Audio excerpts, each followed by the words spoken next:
कथा का कितना बड़ा सुख है कि जिस जन्माष्टमी को मनाने के लिए पूरा विश्व भर साल भर प्रतीक्षा करता है, पर नित्य कथा श्रवण करने वाले हर हफ्ते जन्माष्टमी मनाते हैं। हर हफ्ते उनकी कथा में ठाकुर जी का प्रादुर्भाव होता है। वैसे तो देखिए हर दिन ठाकुर जी का प्रादुर्भाव होना चाहिए। क्यों? क्योंकि ठाकुर जी आनंद स्वरूप हैं। कौन है? आनंद। और आनंद एक स्वभाव है। जिसके चित्त में वो स्वभाव प्रकट हो जाए, समझ जाओ कृष्ण ही प्रकट हुए हैं उसके चित्त में।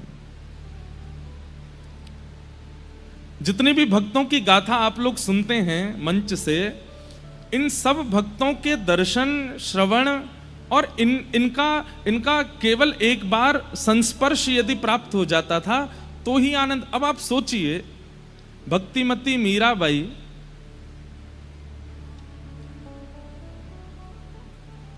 100, 150, 200, शायद 300 वर्ष से भी अधिक हो गया मीराबाई के धराधाम पर आगमन को, लेकिन आज भी उनका चरित्र कितना आनंदित करता है। तो सोचो जब वे स्वयं रही होंगी तो उनका दर्शन कितना सुख देता होगा। मैं एक बात बताया करता हूं कि मीराबाई का जब ब्याह हुआ तो पहले तो मेड़ता में भीड़ लगती थी मीराबाई को देखने की। और भीड़ किनकी लगती थी? संतों की भीड़ लगती थी। जिन संतों को देखने के लिए दुनिया जाती है वे संतजन मीराबाई को देखने आते थे। तो जब मीराबाई का विवाह हो गया तो मेवाड़ में भीड़ होने लगी। तो एक दिन कुंवर भोजराज जिनसे विवाह हुआ, वो खिड़की पे खड़े खड़े नीचे देख रहे थे राजभवन की। तो देखा इतनी असंख्य भीड़ संतों की लगी है और सब टकटकी लगा करके देख रहे हैं। बोले हमें पता चलिए मीराबाई का कमरा यही है, वो इसी खिड़की से देखती हैं कभी कभी। तो जैसे ही मीराबाई खिड़की खोलती ना तो नीचे से सब संत आनंदित होकर के कहते जय हो जय हो जय हो जय हो, आनंदित हो गए। तो मीराबाई कान पकड़ती, ऊपर से दंडवत करती, सब संतों पर पुष्प वर्षा करती, ऊपर से आरती करती संतों की। तो कुंवर भोजराज सोचते कि पता नहीं चलता है कि मीरा इनकी पूजा करती है कि ये मीरा की पूजा करते हैं। एक दिन भोजराज गए और संतों से जाकर के ऐसे ही बीच में बैठ करके पूछने लगे, एक बात बताइए, आप सब लोग संत हैं, विरक्त हैं, ज्ञानी हैं, महापुरुष हैं, आप सब लोग मीरा को देखने क्यों आते हैं? उसकी सुंदरता अच्छी लगती है, उसके नेत्र हैं, उसका स्वभाव मधुर है, या उसका रंग गोरा है, क्या क्या आपको प्रिय लगता क्या है? तो संतों का उत्तर सुनकर के राजकुमार के नेत्र सजल हो गए। संत क्या बोले? बोले 10-10, 15-15, 20-20 साल तक भजन करने पर भी ठाकुर जी का ध्यान चित्त में नहीं आता। वो ठाकुर जी का ध्यान केवल मीराबाई को एक बार देखने मात्र से आ जाता है। 20-20 साल तक साधना करने पर भी जो ठाकुर जी का स्मरण चित्त में नहीं आता। हम मीराबाई को देख करके जैसे ही नेत्र बंद करते हैं तो नेत्रों के आगे ठाकुर जी ऐसे खड़े हो जाते हैं कि फिर हमको कहना पड़ता है कि ठाकुर जी अब चले जाओ, हमको और भी काम है। ये मीराबाई का स्वरूप है।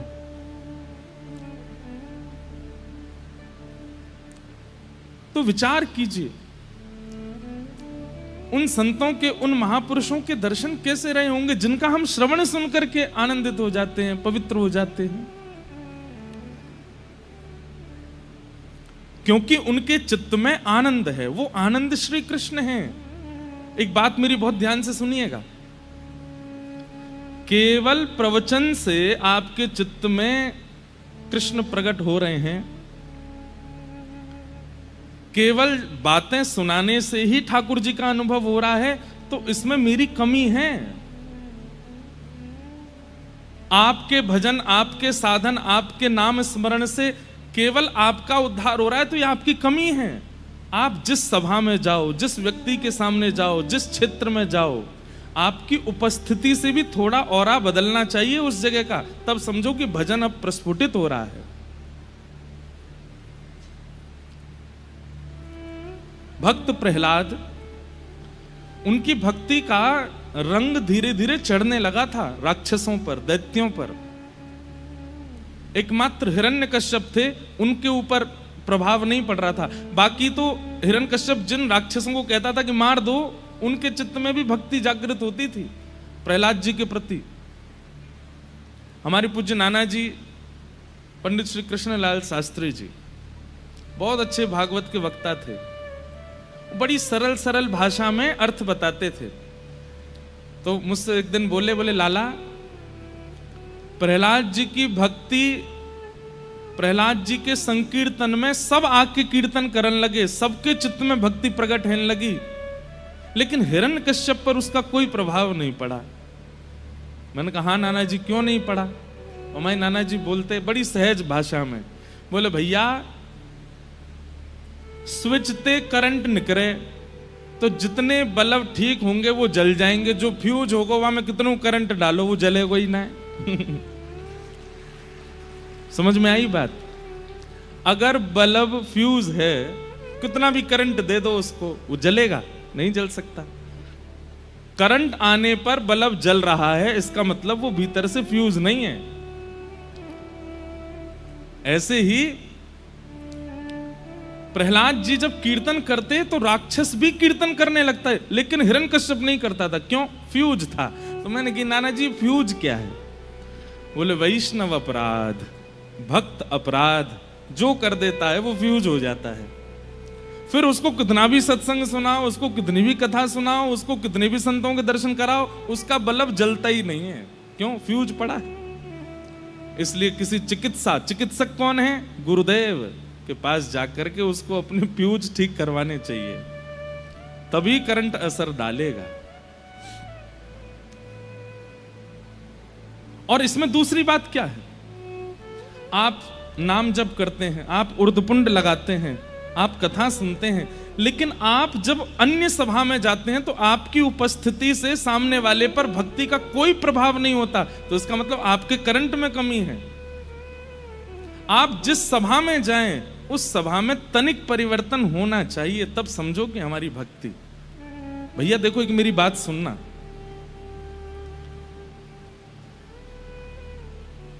जैसे कोई व्यक्ति बहुत अच्छा भोजन बनाना जानता है,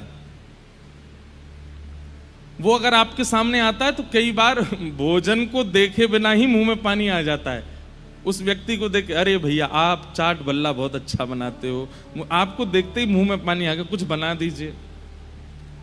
उसकी कितनी योग्यता कि उसकी उपस्थिति से भल्ला याद आ जाता है। ऐसे ही अत्यंत धनवान व्यक्ति को देखते हैं तो उससे कुछ धन की याचना करने की इच्छा प्रकट हो जाती है। तो फिर भक्त को देख करके सामने वाले के चित्त में भक्ति क्यों नहीं उत्पन्न होती? इसका मतलब क्या है कि उसमें ही अभी भक्ति का बीज इतना श्रेष्ठ रोपण हुआ नहीं है। नहीं तो वो जहां जाए, जहां उपस्थित हो जाए, जहां खड़ा हो जाए, जिस सभा में पहुंच जाए, उसके रूप मात्र से, उसकी स्थिति मात्र से सब में भक्ति का संचार होने लगे। मीराबाई सुंदर, इतनी सुंदर थी कि उनके सामने बड़ी बड़ी राजकुमारियां भी अपने मुख को ढक लेती थीं। सुंदरता की खान मीराबाई। लेकिन उनकी सुंदरता देख करके किसी के चित्त में काम प्रकट नहीं होता था, बल्कि जिसके चित्त में काम है नष्ट और हो जाता था। ऐसी सुंदरता। और ये सब कब होता है? आपकी उपस्थिति, आपका रूप, आपका बोलने का ढंग, आपका व्यवहार, आपके विचार सामने वाले में परिवर्तन लाएंगे। कब? जब हृदय में आनंद श्री कृष्ण प्रकट होंगे। सुबह उठते ही सबसे पहले अपने बिस्तर पर ही बैठ करके नेत्र बंद करो। जय श्री गोविंद देव प्रभु की जय हो, श्री गोपीनाथ प्रभु की जय हो, श्री राधा मोहन प्रभु की जय हो, श्री राधा गोपीनाथ की जय हो, श्री राधा रमण लाल की जय हो, श्री राधा वल्लभ लाल की जय हो, श्री जुगल किशोर लाल की जय हो, श्री वृंदावन बिहारी लाल की जय हो, प्यारे गिरधर लाल की जय। बस प्रसन्न हो करके फिर अपने दिन को प्रारंभ।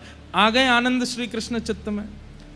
उठते ही आनंदित होकर के उठिए, स्नान करने भी आनंद होके जाइए, तैयार भी आनंद हो। भले ही घर में कुछ भी उथल पुथल चल रही, आप आनंद में ही रहो।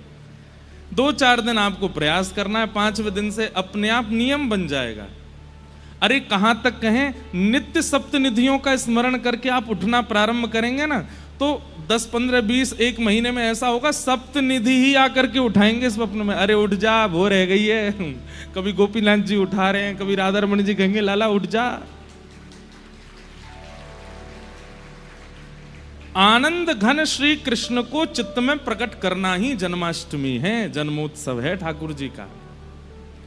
इसलिए बाकी सारे नियम बाद में, बाकी सारे क्रम बाद में, सबसे पहले ठाकुर जी को चित्त में विराजमान करो उठते ही, फिर अपने क्रम में जाइए। कितना अच्छा लगे मानसी सेवा में कि मन में आपने सातों निधि विराजमान कर लिए उठते ही। और फिर स्नान करने गए तो इस भाव से गए कि मैं भी नहाऊंगा या मैं भी नहाऊंगी और इन सातन को भी नहवाऊंगी। वो भी स्नान कर रहे हैं, तो स्नान करते समय भावना क्या है कि हाथ में शंख है और हाँ गोपीनाथ जी स्नान कर रहे हैं, राधा रमण जी स्नान कर रहे हैं, राधा वल्लभ जी स्नान कर रहे हैं। उसके बाद जब स्वयं वस्त्र पहने तो थोड़ी देर नेत्र बंद करके भावना रख ली कि मेरे चित्त में बैठे आनंद घन सप्तनिधि भी वस्त्र धारण कर रहे हैं। राधा रमण जी ने लाल पोशाक पहनी है, गोविंद देव जी ने पीली पोशाक पहनी है, बिहारी जी तो आज मुकुट पहनने हैं, श्वेत बिहारी जी तो लहंगा पहने, किशोरी जी की प्रसादी पहनते हैं। हमारे बिहारी जी किशोरी जी की प्रसादी पहनते हैं, इसलिए लहंगा में ही रहे। मैं साल में केवल एक दिन ठाकुर जी पजामा पहनते हैं, जामा पहनते हैं। कब?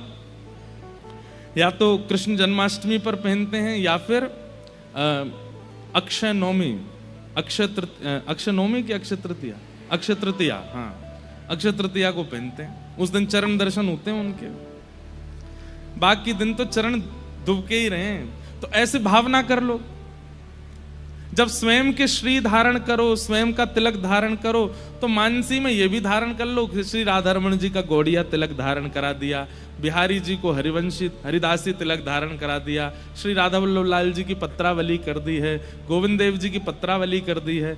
ऐसे भाव कर लो, आ गए आनंद घन श्री कृष्ण चित्त में। फिर डोलवे जा रहे हो, अपने काम पे जा रहे हो, तो भावना ये रख लो कि बाल भोग पाकर के सातों निधि भी गैया चरावे जा रहे हैं, ये भी अपने ग्वाल बालन के संग डोल रहे हैं। फिर मध्याह्न दोपहर का लंच करो, भोजन राजभोग करो, उस समय फिर ध्यान कर लो कि वे सब भी वन में बैठे हैं, मधुमंगल श्री दामा घेर करके बैठे हैं और बीच में बैठ के ठाकुर जी प्रेम से भोग कर रहे हैं। शाम को घर लौट के आओ तो उस समय भावना कर लो कि ठाकुर जी भी गैया हाँकते भये अपने कंधा पे लाठी धर के दोनों हाथ पधरा करके लौट के आ रहे हैं घर पे।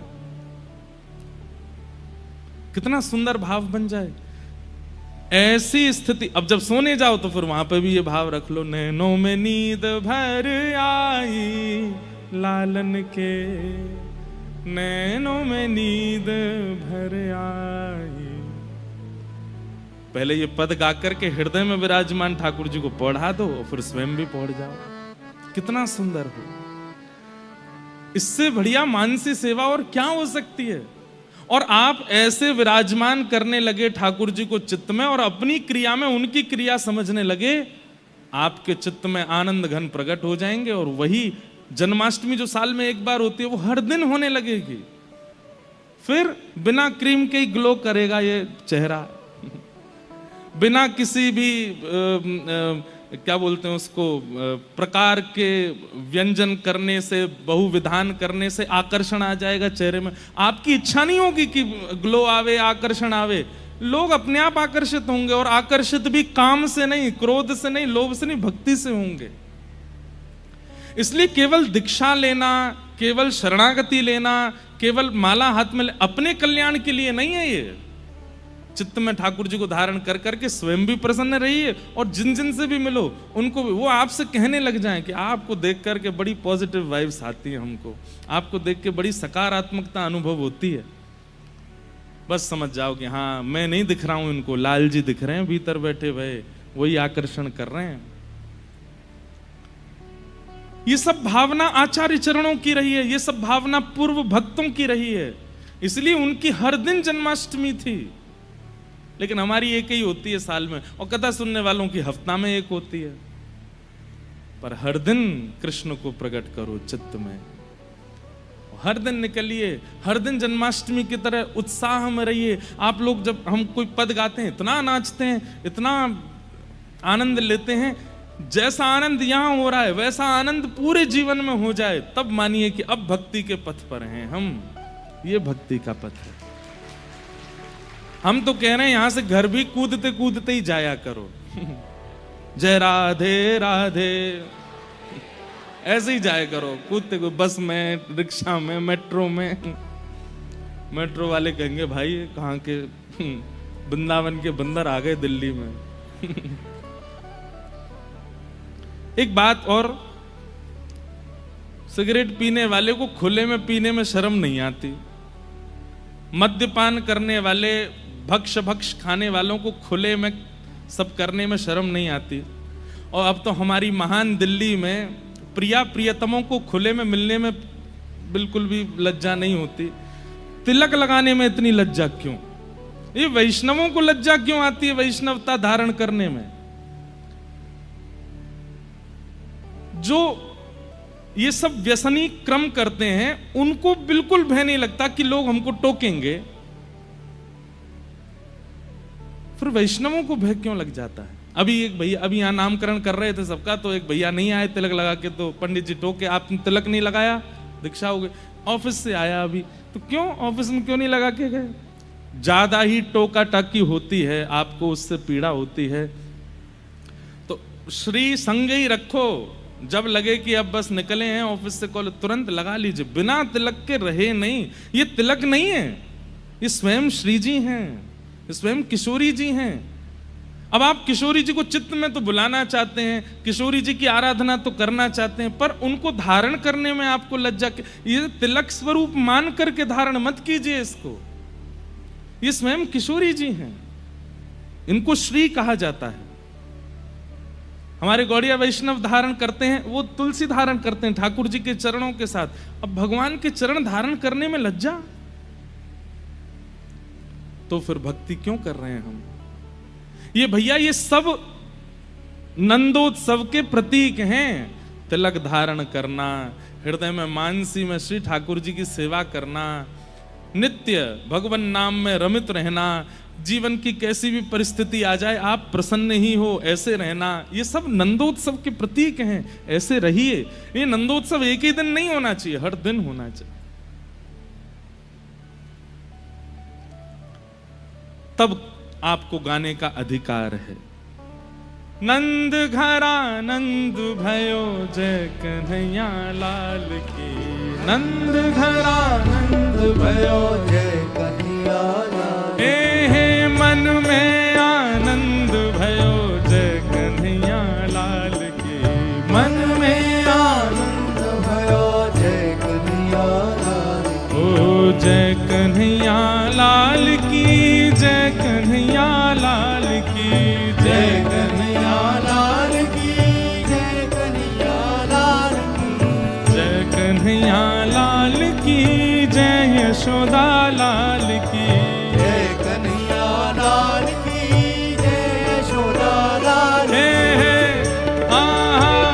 हो नंद घरा नंद भयो जय कन्हैया लाल की, नंद घरा नंद भयो जय कन्हैया लाल की। कितना अच्छा लगे ऑफिस जाने से पहले माताजी पिताजी को बीच घर के आंगन में खड़ा करके हाथ पकड़ के घूम रहे हैं और गाते हुए जा रहे हैं। हाथी दीने घोड़ा दीने और दीनी पालकी, हाथी दीने घोड़ा दीने और दीनी पालकी, हे बालकन को लाडू पेड़ा बूढ़े को लापसी, बालकन को लाडू पेड़ा बूढ़े को लापसी,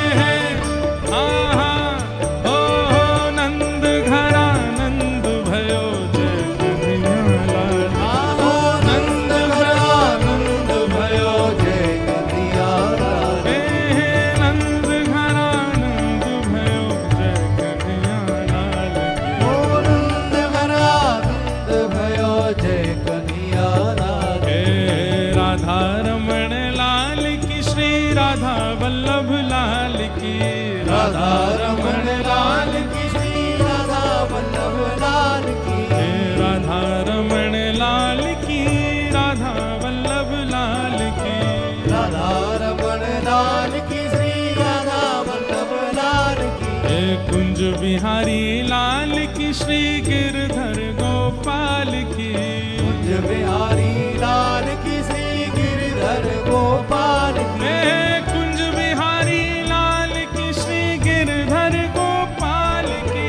कुंज बिहारी लाल की श्री गिरधर गोपाल की। प्यारे राधा प्रिया लाल की श्री कुंज बिहारी लाल की। प्यारे राधा प्रिया लाल की श्री कुंज बिहारी लाल की। नंद घरा नंद भयो जय कन्हैया लाल। ओ नंद घरा नंद भयो जय कन्हैया लाल की। नंद घरा नंद भयो जय कन्हैया लाल। ओ नंद घरा नंद भयो जय कन्हैया लाल। नंद घरा नंद भयो जय कन्हैया लाल की। नंद घरा नंद भयो जय कन्हैया लाल। बोल नंद के लाला की जय। विराज जाओ। हो गई हर दिन जन्माष्टमी। और जन्माष्टमी का अभिप्राय ही क्या है? हर दिन हृदय में आनंद का प्रादुर्भाव होना। और क्षमा कीजिएगा, आलू पराठा खाने से आनंद नहीं आता, सुख मिलता है। हमारे पूज्य पिताजी कहते हैं, लोग कहते हैं रसगुल्ला खाया आनंद आ गया। आनंद नहीं आया, वो रसगुल्ला खाने से सुख मिलता है, कचौड़ी खाने से सुख मिलता है, छोले भटूरे खाने से सुख मिलता है। उसको सुख क्यों कहते हैं? क्योंकि उसकी एक मात्रा है, उसके अधिक सेवन से आपको सुख नहीं मिलेगा।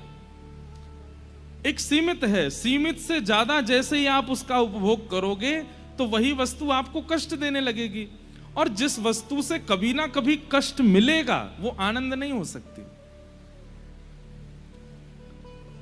ध्यान से सुनिएगा, जिस वस्तु से कभी ना कभी कष्ट मिल सकता है वो आनंद नहीं हो सकती।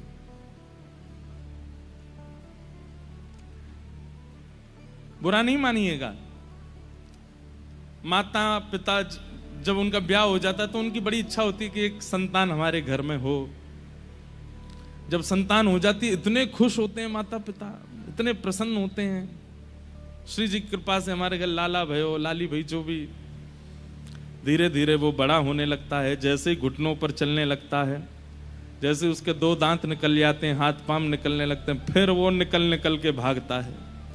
और फिर तोड़ फोड़ मचा, पूरे घर पे ड्राइंग बना दी, कहीं डायनासोर बने हैं, कहीं नाग बने हैं, कहीं कुछ भूत बने हैं। कई बालक तो इतने निपुण होते हैं कि इतने भयानक भूत तो पिक्चर वाले नहीं बनाते जितने वो बना देते हैं। और कई बालक वो कथा में आते हैं, वो मुझे और बना के लाते हैं। एक दो तो ऐसे आते हैं कि मैं खुद को देख, जब मैं बहुत कभी कभी थक जाता हूं। हम निराश नहीं होते, हम हताश नहीं होते, हम थकते हैं क्योंकि इतना भागते हैं दिन भर। जब बिल्कुल ऐसे होता है कि अब क्या करें, बहुत थक गए, तो अपने वो चित्र देखता हूँ, वाह कितने बढ़िया लग रहे हैं। तो जब बालक इतने ऊधमी हो जाते हैं ना, कभी कभी वो माताएं पिता सिर पकड़ लेते हैं, भाई इससे बढ़िया तो बिना इसके ही थे, काय को आ गया जीवन में। ठीक है थोड़ी देर के लिए बोलते तो हैं कम से कम। संसार में कोई भी वस्तु अधिक समय तक सुख नहीं दे सकती। किसी भी वस्तु का अति भोग जैसे ही आप करोगे, अति भोग, अति सेवन, वो कष्ट देगा। लेकिन ठाकुर जी की संबंधी भी किसी भी वस्तु का भी अति सेवन कष्ट नहीं दे सकता। कई लोग मुझे लिख के देते हैं, महाराज जी आप कथा में ये मत बोला कीजिए कि 4 दिन हो गए कथा को, क्योंकि हमें फिर पता चलता है 3 दिन रह गए, वो इतने कष्टदायी लगता है कि अब 3 ही दिन रह गए।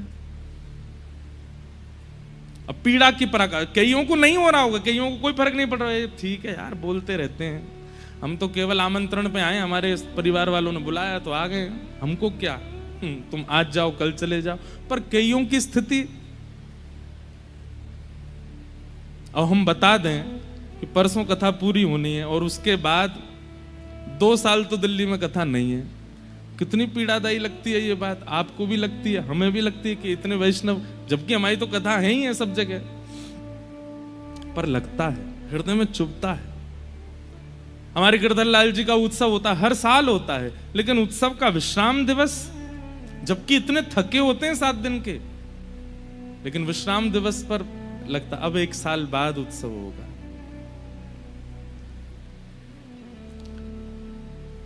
एक बात और कहें, जन्मदिन होता है ना लोगों का, ये जन्मदिन भी 25 की उम्र तक ही अच्छे लगते हैं, और जो 25 के नहीं हुए हैं वो अभी देख लेना, 25 के बाद जब 26वां जन्मदिन आएगा ना, अच्छा नहीं लगेगा।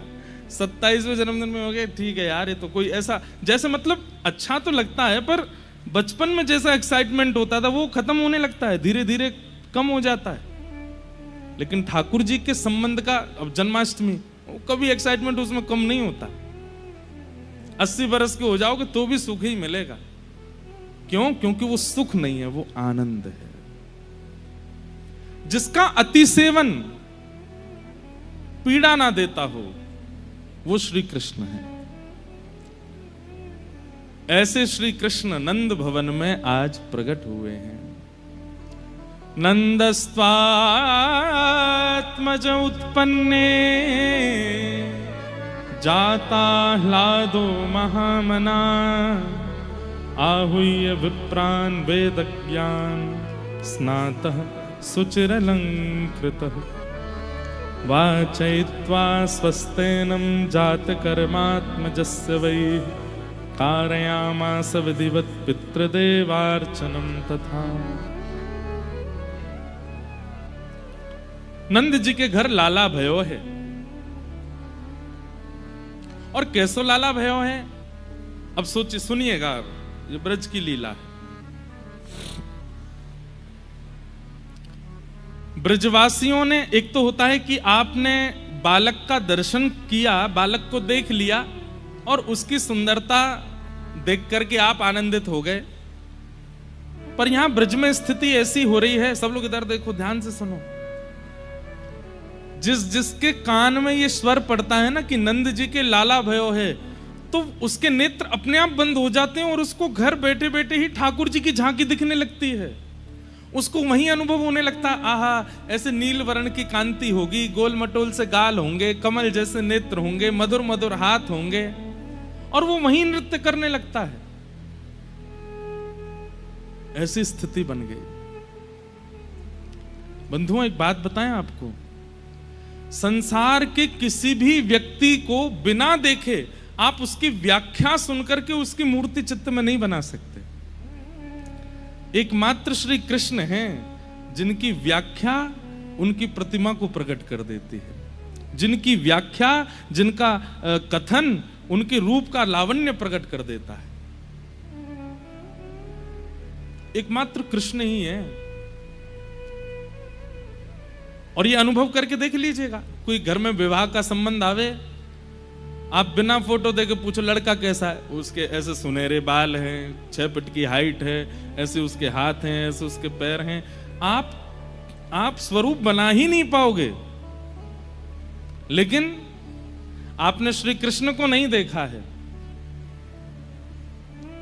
और कोई व्याख्या कर दे, व्याख्या सुनते ही आपके चित्त में अपने आप स्वरूप प्रकट होने लगेगा। ये क्वालिटी केवल श्री कृष्ण की और किसी में नहीं है। वंशी विभूषित करा नवनीरदाभात पीतांबरारुणबिंब फलाधरोष्ठात् पूर्णेन्दु सुंदर मुखारविंद नेत्रात् कृष्णात् परम किमपि तत्त्वमहं न जाने। वंशी विभूषित करा, बोले कैसे हैं श्री कृष्ण, जिनके कर में यानी कि हाथ में वंशी विभूषित होती है, सुशोभित होती है,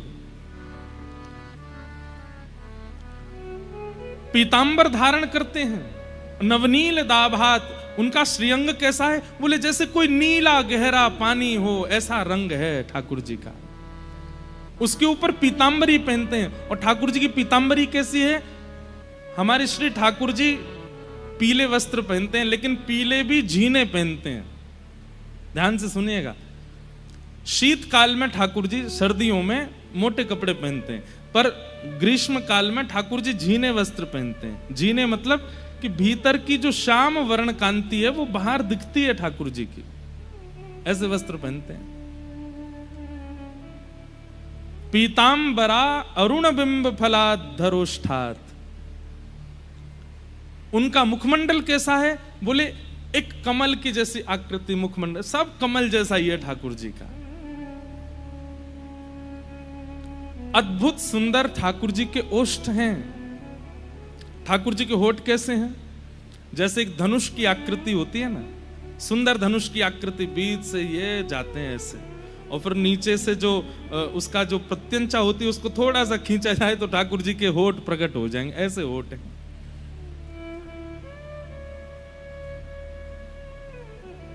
पूर्णेन्दु सुंदर मुखा। जैसे कोई पूर्णिमा का चंद्रमा दिखता है, ऐसे ठाकुर जी का मुखमंडल आकर्षित करता है अपनी ओर। अरविंद नेत्रात। ठाकुर जी के जो नेत्र का अंतिम छोर है वो बहुत लंबे तक जाता है। कई लोगों में भी आपको देखने का मिलेगा कि उनके नेत्रों का जो अंतिम छोर है वो थोड़ा पीछे तक जाता है। आप लोग मत करना, नहीं तो पड़ोसियों की तरह लगोगे। वो वाला ये पीछे नहीं। एक और होता है कि मोटे नेत्र हैं पर ये अंतिम छोर काफी बड़ा पीछे तक जाता है। ऐसे नेत्र ठाकुर जी के ही हैं।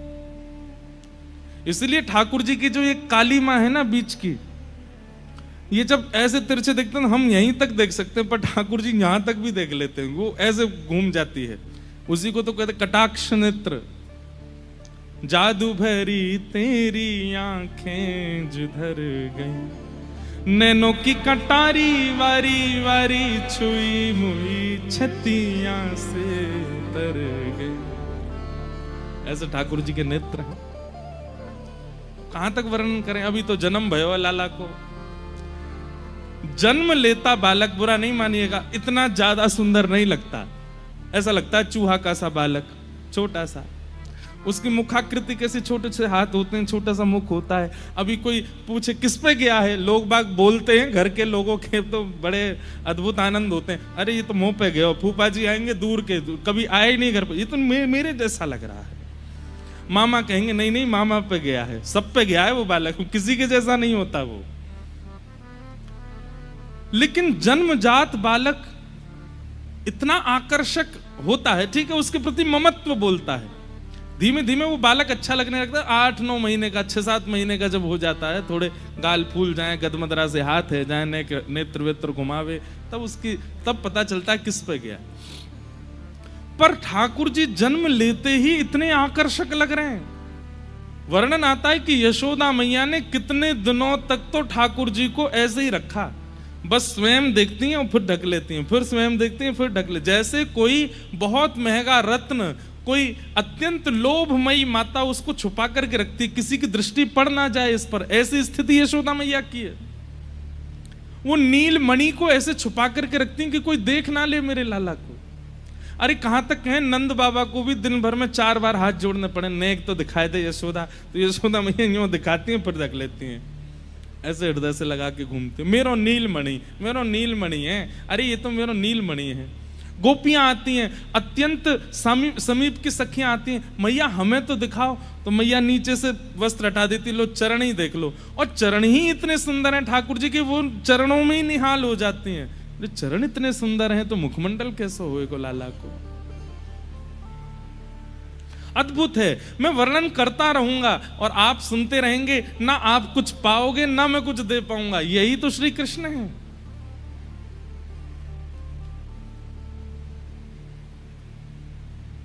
ब्राह्मणों ने जाकर के स्वस्ति वाचन किया, ठाकुर जी को आशीष प्रदान किया। सब ब्रजवासी बड़े आनंद में नाच रहे हैं, निमग्न हो रहे हैं।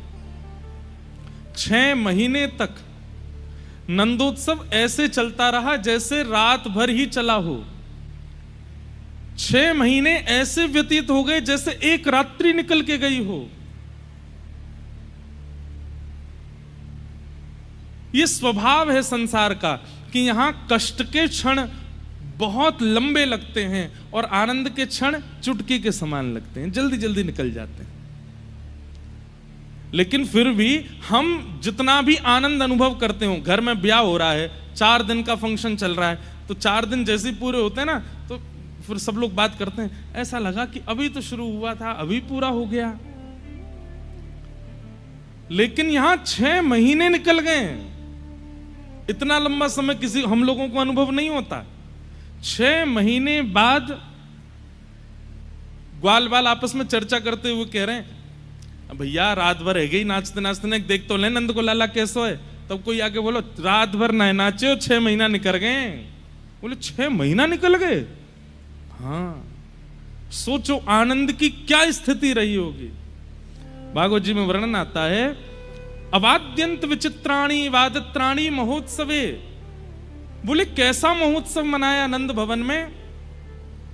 पहली बात तो कोई भी बुरा नहीं मान रहा है, किसी के ऊपर चढ़ रहे हैं, किसी के वस्त्र फाड़ रहे हैं, किसी को उठा के फेंक रहे हैं, किसी के ऊपर नाच रहे हैं, कोई बुरा नहीं मान रहा है, सबको सुख ही मिल रहा है। कोई किसी और के साथ में जैसे आनंद की चरम स्थिति होती है कि दूसरे को परेशान करो, लेकिन यहां परेशान होने वाला भी कह रहा अरे तो जितनो है सके कल ले भैया, नंद जी के लाला भयो तो कु बधाई। पहली बात। दूसरी बात, किसी को भोजन की सुध नहीं है। इन 6 महीनों में ब्रजवासियों ने क्या खाया ये उनको खुद नहीं पता। प्यास कब लगी है, पानी कब पिया है, इसका भी उनको भान नहीं है। सोए कब है ये पता नहीं है। और ये जितने भी संगीत के साज हैं, इनका तो एक समय है, उतनी देर ही बज सकते हैं। तो बोले 6 महीने तक फिर क्या बज रहा था। तो कहते हैं हमारे वेदव्यास जी महाराज, अवाद्यंत विचित्राणी। बोले विचित्र विचित्र वाद्य बज रहे हैं। कैसे? कोई मुंह से आवाज निकाल रहा है, कोई ड्रम मिल गया उसी को बजा रहा है, कोई थाली बजा रहा है, अरे कोई किसी के सिर पर चढ़ गया है, उसके बाल नहीं है तो उसके सिर को ही बजा रहे हैं, कोई किसी के हाथ में हाथ देकर के ताली बजा रहा है। ऐसे विचित्र विचित्र वाद्य बजा रहे हैं और सब गा रहे हैं, नंद घनानंद भयो जय कन्हैया लाल की। दही की कीच भई है और वह दही के बीच में कमर कमर तक दही फैलो है, और वह दही के बीच में श्री नंद बाबा को खड़े करके और अपने अपने पटकान से पटका बांध करके नंद बाबा को बीच में पकड़ के, एक तरफ ब्रजवासी खड़े गए, दूसरी तरफ ब्रजवासी खड़े गए, और बीच में नंद बाबा को ही मानो जैसे मंदिराचल पर्वत बना करके घर्षण कर रहे हैं। और नंद बाबा के मुख से जब बधाई हो शब्द निकलता है तो मानो जैसे मंदिराचल पर्वत को देवता घर्षण कर रहे हैं और उसके भीतर से अमृत प्रकट हो रहा हो, ऐसे आनंद प्रकट हो रहे हैं। देवी देवता आकाश मार्ग से आ रहे हैं ठाकुर जी का दर्शन करने के लिए। इतने में ही वृषभानु जी आ गए।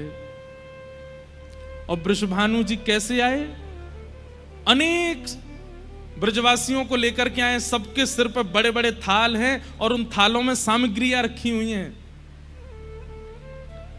वृषभानु जी और नंद बाबा जब अपने युवा काल में जमुना जी में स्नान करते थे तो हाथ पकड़ के डुबकी लगाते और मनोकामना मांगते, हमारी गैया स्वस्थ है जाएं, हमारी गैयान को सब मंगल है जाए, ब्रजवासी सब मंगल में है जाएं, हे यमुना मैया आप सदा यूं ही ब्रज में बहती रहो। ऐसे सबके कल्याण की कामना मांगते और मांगते मांगते भानु बाबा कहते, ए नंद बाबा, अगर तुम्हारे लाला भयो और मेरे लाली भई, या मेरे लाला भयो तुम्हारी लाली भई, तो हम दोनों को ब्याह कर देंगे, हम दोनों समधी बनेंगे। और ये कह के दोनों डुबकी लगाते। आज जब नंद बाबा के लाला भयो, तो ब्रज में 2 पक्ष हैं। एक पक्ष तो है कि लाली 1 साल पहले भई है, पर एक पक्ष है कि लाली 1 साल बाद भई है। कई जगह बधाइयां आती हैं, उन बधाइयों में ऐसा वर्णन आता है कि यशोदा मैया लाला को लेके आई हैं किशोरी जी के जन्म होने पे, तो उससे यह बात सिद्ध होती है कि ठाकुर जी पहले आए हैं। पर कई पक्षों में ऐसा वर्णन आता है कि किशोरी जी का पहले। अब हमको क्या, हम दोनों में राजी हैं, चाहे श्री जी पहले आई हो चाहे श्री जी, अच्छा श्री जी बाद में भी आई हो तो भी हमारे माई श्यामा जू को। कहीं अगर ये पक्ष है कि 1 साल पहले किशोरी जी जन्मी इसलिए उनका राज चलता है, ऐसा नहीं है। वो 10 साल बाद भी जन्मी होती तो भी चलती श्री जी की, ठाकुर जी की ना चलेगी, चलेगी हमारी किशोरी जी की। तो कहते हैं कि वृषभानु बाबा की अभी लाली भई नहीं है और भानु बाबा खूब सारी बधाई लेकर के आए। नंद बाबा बोले अरे भैया, अरे मेरे मित्र परम सखा आए हैं, भानु बाबा आप बधाई लेके आयो। भानु बाबा बोले बधाई बधाई ना लेके आयो मैं तो, बोले टीको करवे आया हूं लाला को, सगाई पक्की करवे आया हूं। जन्म लेते ही ठाकुर जी की सगाई हो गई। नंद बाबा के नेत्र सजल गए, अरे बाबा आप तो, लेकिन थोड़े मन में संकोच में आ गए। क्यों? बोले भानु बाबा की लाली तो भई नहीं है अभी तक, और ये टीको लेके आ गए। वृषभानु जी तो बड़े आनंद में सब सामग्री पधराते जा रहे हैं। ये हमारे जमाई के काजे ये लेके आए हैं, जमाई के काजे, छोटे से जमाई हैं, अभी पाम भी ना उठे उनके।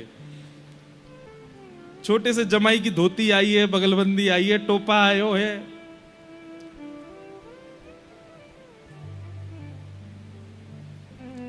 हमारे ब्रज में गाते हैं, नंद महर घर धोटा जायो।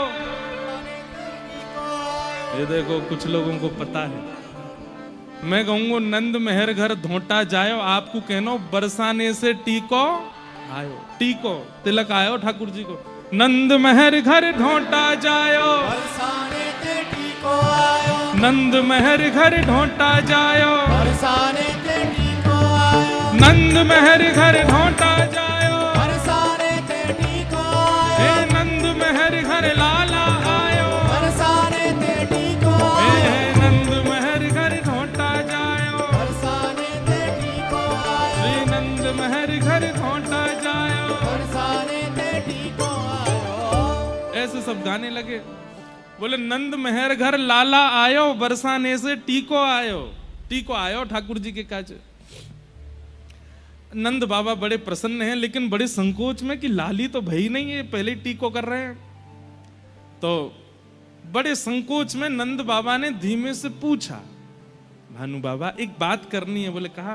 बोले आप ये सब टीको लेके आए हैं, लाला को तिलक कर रहे हैं, लाला को सुंदर स्वर्ण के आभूषण पहना रहे हैं, हाथ पावन में कड़ूला पहना रहे हैं, अपने जमाई मान के उनके चरण छू रहे हैं, लेकिन बहू को तो जन्म भयो ही ना है अभी तक।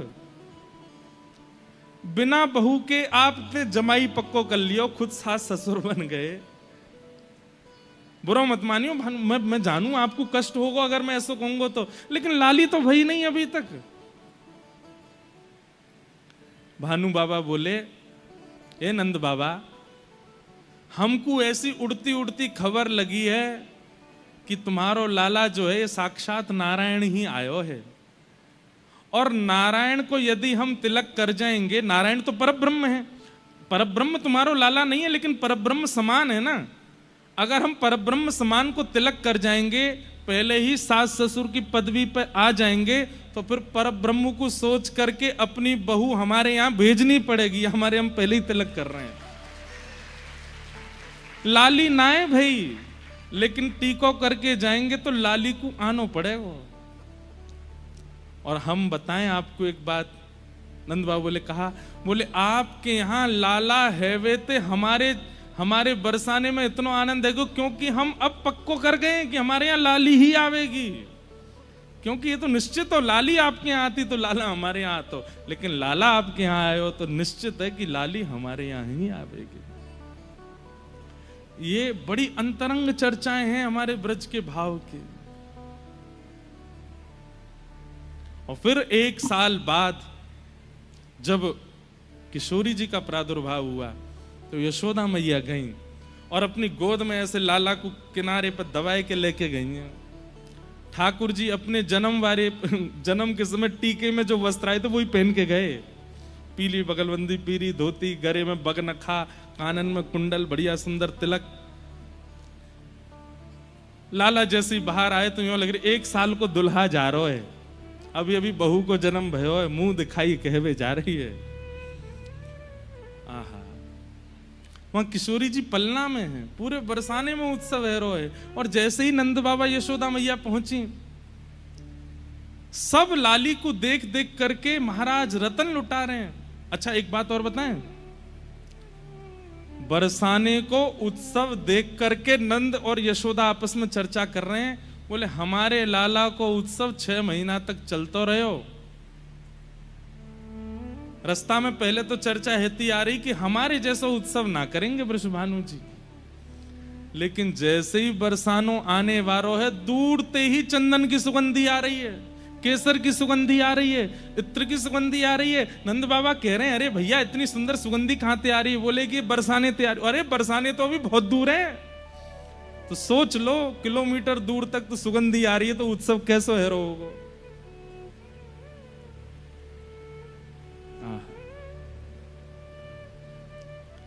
जैसे ही पहुंचे हैं महाराज, केसर कींच केवल पृथ्वी पर नहीं है, इतनी केसर के दधी काने किए हैं बरसाने में कि आकाश में जो बादल हैं वहां तक छींटे पहुंचे हैं। बादल भी केसरी रंग के है गए हैं बरसाने में।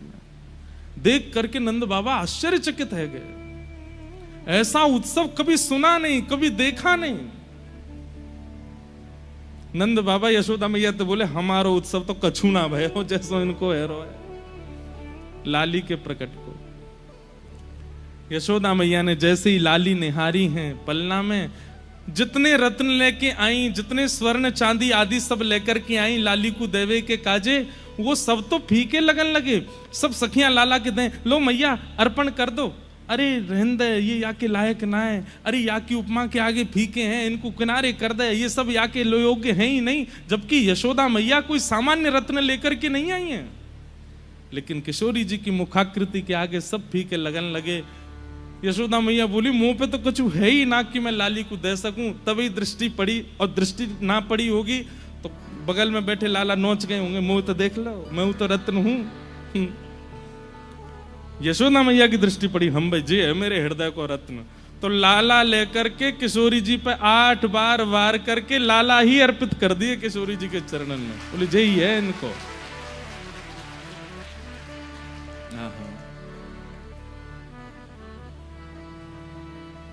अद्भुत है हमारे ब्रज का भाव।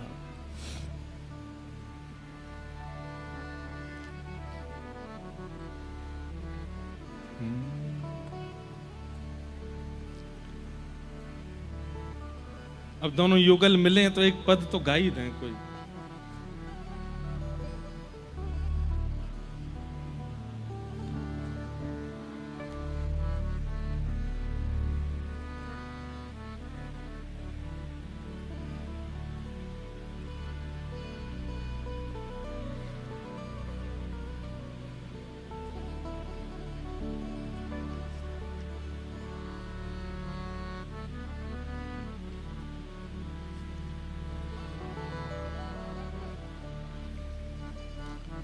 सब लोग गाओ, दोनों युगल पलना में झूल रहे हैं।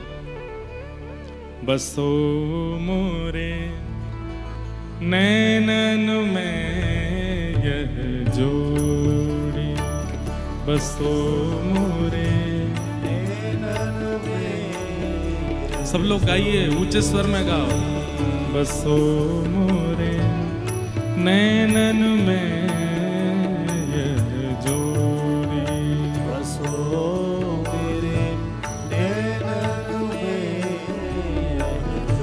सुंदर श्याम कमल दल लोचन, सुंदर श्याम कमल दल लोचन, सुंदर श्याम कमल दल लोचन, सुंदर श्याम कमल दल लोचन। संग वृषभानु किशोरी, संग वृषभानु किशोरी, संग वृषभानु किशोरी, संग वृषभानु किशोरी। बसो मोरे नैनन में यह जोड़ी, बसो मेरे नैनन में बसो मोरे नैनन में यह जोड़ी।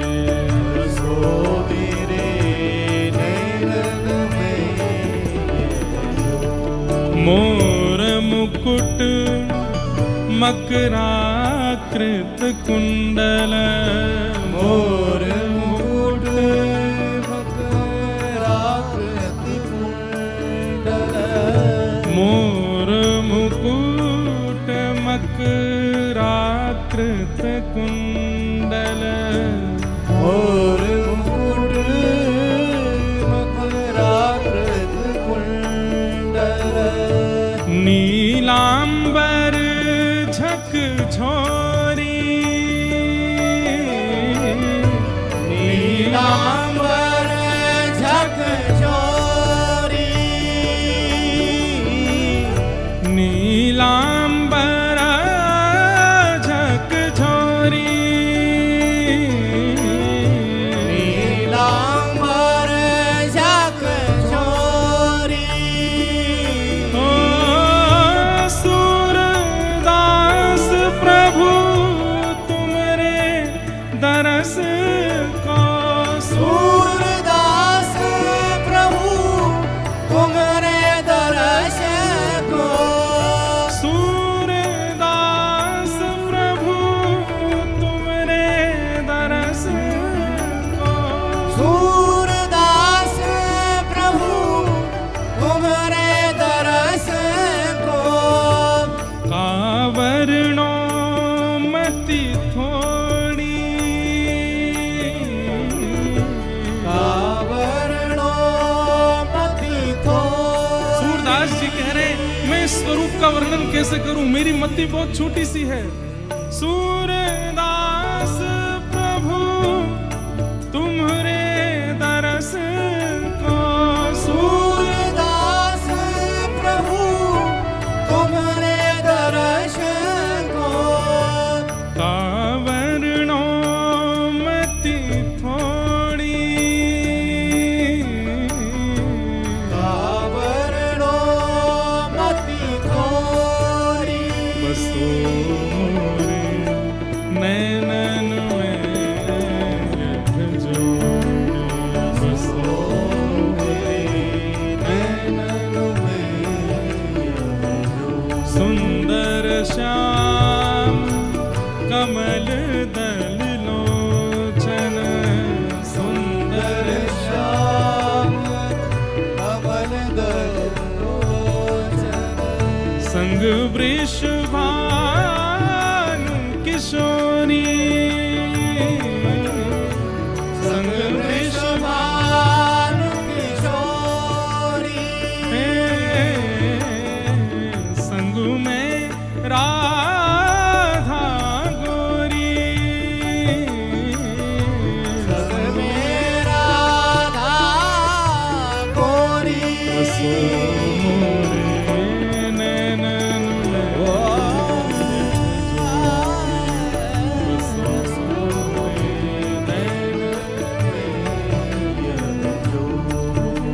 बसो मोरे नैनन में जोड़ी, बसो मोरे नैनन में जोड़ी। ऐसे दोनों युगल मिले हैं और पहली बार सब ब्रजवासी इनको पलना में दर्शन भये युगल के। जिनके घर युगल उपासना है, कई बार ऐसा देखने को होता है कि जन्माष्टमी पर ठाकुर जी को पलना झुला देते हैं, किशोरी जी अकेली खड़ी हैं कुंज में। नहीं, आप युगल उपासक हैं तो दोनों उनको पलना झुलाओ, दोनों उनको अभिषेक करो, दोनों उनको संग झूला, राधाष्टमी पर भी और जन्माष्टमी पर भी। आपके यहाँ युगल विराज रहे हैं तो ये दोनों एकाकार रूप ही हैं। हमारे तो युगल एक है गए तो श्रीनाथ जी हैं, बाम अंग किशोरी जी हैं, दाएं अंग ठाकुर जी हैं, तो दोनों भाव से ठाकुर जी विराजते हैं। इस बार लाल जी का विवाह उत्सव है हमारे लाला को, जनवरी में हमारे लाला को ब्याह है रोए। तो हमने आचार्य चरणों से आज्ञा ली, श्री जी का स्वरूप पधराएं या चित्रपट की सब जैसी आज्ञा करें, या फिर वृंदावन में जैसे गादी जी विराजमान है ना श्री जी की, ऐसी गादी जी विराजमान करें। तो आचार्य चरणों ने कहा ये भेद दृष्टि मत लाइए, श्री गिरधर लाल जी का जो बाम अंग है वो श्री जी ही हैं, तो आप अलग से श्री जी क्यों विराजो? ये एक ही रूप है। और हमने कही फिर ब्याह कैसे होएगा, ये अकेलो दुल्हा डोलेगो पूरे मंडप में? तो उन्होंने इतनी सुंदर युक्ति बताई कि 15 को ठाकुर जी का 15 जनवरी को ब्याह है और 14 जनवरी को ठाकुर जी का जन्मोत्सव है। कितनी प्यारी युक्ति है, सुनिए। वैसे तो हमें बतानी नहीं थी, वहां करना ही था, लेकिन बता देते हैं। तो आचार्य चरणों ने आज्ञा की कि 14 तारीख को जो ठाकुर जी का जन्मोत्सव होता है उसमें हर वर्ष पलना में गिरधर लाल जी मुकुट और जामा आदि पहन करके विराजते हैं। इस बार की जो ठाकुर जी का जन्मोत्सव होगा उसमें श्री गिरधर लाल जी श्री जी के रूप में विराजें और चुनरी ओढ़ के। तो रहस्य समझे आप, 5 दिन का उत्सव है इस बार, 7 दिन का नहीं है। 11, 12, 13, 14, 15 को विवाह विदाई हो जाएगी।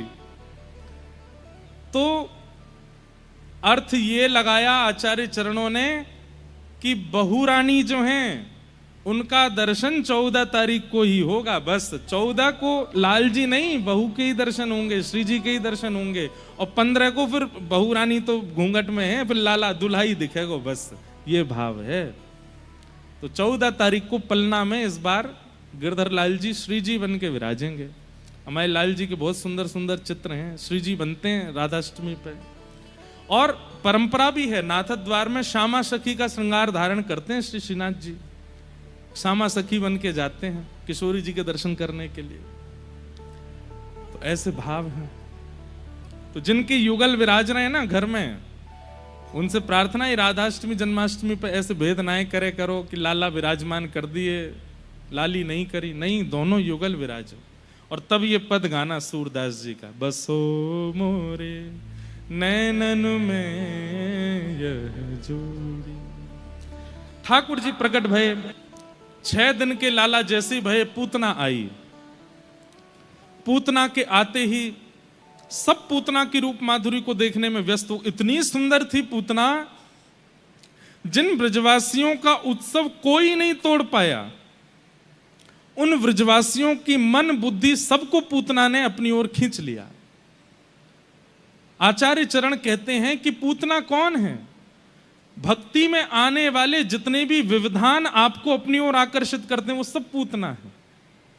आप नाम जप कर रहे हैं और नाम जप में बैठे और नाम जप करते करते कोई ऐसी स्थिति जो नाम जप से आपके ध्यान को भंग कर रही है, उस समय उस स्थिति को पूतना ही मानना चाहिए। वो स्थिति चाहे जितनी जरूरी हो, जितनी सुंदर हो, जितनी आकर्षक हो, आपको नाम नहीं छोड़ना है। यही पूतना उद्धार का उद्देश्य है। समझ में आ रही है बात? पूतना कौन है? कथा सुन रहे हैं और बड़े आनंद के साथ सुन रहे हैं, प्रसन्न मुद्रा में सुन रहे हैं, अचानक कोई बहुत जरूरी फोन आ गया और उस फोन को देख करके, एक होता है emergency call. Emergency call Putana नहीं है। इमरजेंसी तो भाई कोई घटना हो गई या कुछ हो गया तो जाना ही है। पर सामान्य सी कोई कॉल आई है जिसके कारण आप कथा छोड़ के जा रहे हैं, वो पूतना है। जो भी भगवत मिलन में बीच में बाधा रूप बना करके आती है वही पूतना है। सब ब्रजवासी गा रहे हैं, नंद घन आनंद भयो जय कन्हैया लाल की। इतने में ही पूतना आई तो ब्रजवासी नाचते नाचते एक बार देखते हैं उसकी ओर और देख करके देखते रहे, अरे सुन सुन सुन, या देख कितनी सुंदर, अरे या के नेत्रन को देखियो, अब नेत्र छोड़ तो या की चाल तो देखियो, अरे या के वस्त्र। केवल पुरुष ही नहीं, गोपियां, ब्रज की जितनी गोपियां थी वे भी पूतना को देख करके आनंदित हो रही। अरे देखियो री कितनी सुंदर, हमने तो ऐसी देखी ना, जन कहां ते आ गई है। एक गोपी बोली, मैं तो वहां बगलते ही आई हूं, ऐसी सुगंधी आ रही है वहां में ते जैसे जाने कोई अप्सराई आई हो स्वर्ग लोक ते। सब आकर्षित हो गए। अब सबका कीर्तन छूट गया, सबका उत्सव छूट गया, सब केवल पूतना को देख रहे हैं, सब उसके ऊपर मोहित हो रहे हैं।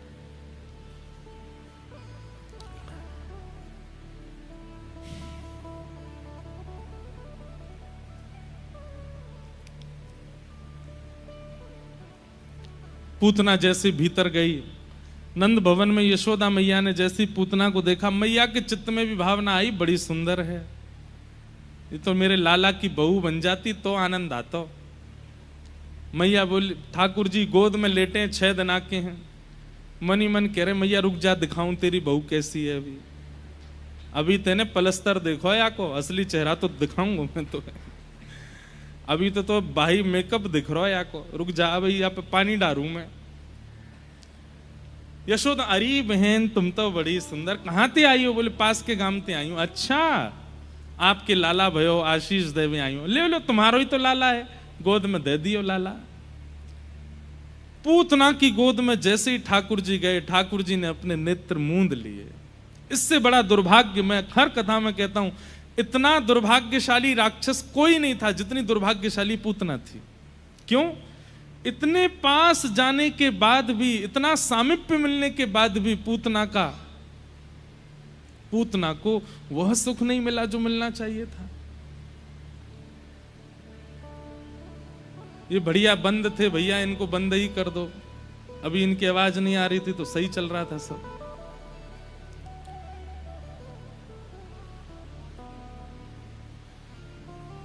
इसे ही कहते हैं पूतना। बढ़िया ध्यान लग रहा कथा में, और किसी आवाज से ध्यान चला जाए। वैसे तो बढ़िया एसी हैं, लेकिन कथा में भूल भाल जाए तो फिर एसी पूतना से ही है। तो पूतना पर सबका, तो पूतना दुर्भाग्यशाली क्यों है? इतना सामिप्य मिलने के बाद भी ठाकुर जी की नेत्रों की अधिकारिणी नहीं बन पाई। पहले दिन मैंने कथा में कहा था कि हरि के प्रिय बनना ही हमारे जीवन का कल्याण है, और पूतना अपने कल्याण से वंचित हो गई, अपना कल्याण नहीं करवा पाई। जिसको देख करके सब रीझ गए, लेकिन हरि नहीं रीझे। भैया, हम आज चौथे दिन, 5वें दिन फिर से निवेदन कर रहे हैं, अपनी संपूर्ण क्रिया इस विचारधारा से कीजिए कि वो हरि को भाए, वो हरि को सुहाए। यही जीवन का कल्याण है कि आप हरिप्रिय बन जाओ। पूतना श्रृंगार करके आइए, रूप बना करके आइए, सुंदरी बन के आइए। उसका उद्देश्य क्या था? कि ब्रजवासी मुझ पर मोहित हो जाएं, यशोदा मैया मुझ पर मोहित हो जाएं, ये सब मेरे रूप को देख करके इतना विश्वास कर बैठे मुझ पे कि मुझे कोई रोके ना, सब मुझे आगे तक ले जाएं। उसके श्रृंगार का उद्देश्य कृष्ण प्रसन्नता नहीं है, उसके श्रृंगार का उद्देश्य लोक रंजन है, सबको रिझाना है। बुरा नहीं मानिएगा, मैं आजकल जो आप श्रृंगार करते हैं उस पर मेरी टिप्पणी नहीं है, आप श्रृंगार कीजिए, पर मैं जो भाव कह रहा हूं वो मानसिक स्थिति का है। मन का श्रृंगार ऐसा होना चाहिए, बाह्य श्रृंगार तो कुछ भी करो आप, मन का श्रृंगार ऐसा होना चाहिए, आपका स्वभाव का श्रृंगार, बुद्धि का श्रृंगार ऐसा होना चाहिए कि वो राधा रमण जी को भा जाए, प्रियालाल जी को भा जाए।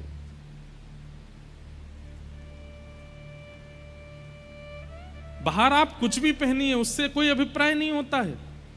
अरे गजेंद्र पर उद्धार करने के लिए ठाकुर जी जाते हैं, जो वस्त्र ही नहीं पहनता है, जो कि जानवर है, जो कि नहाता भी नहीं कितने दिनों तक, उसका उद्धार करने ठाकुर जी जाते हैं।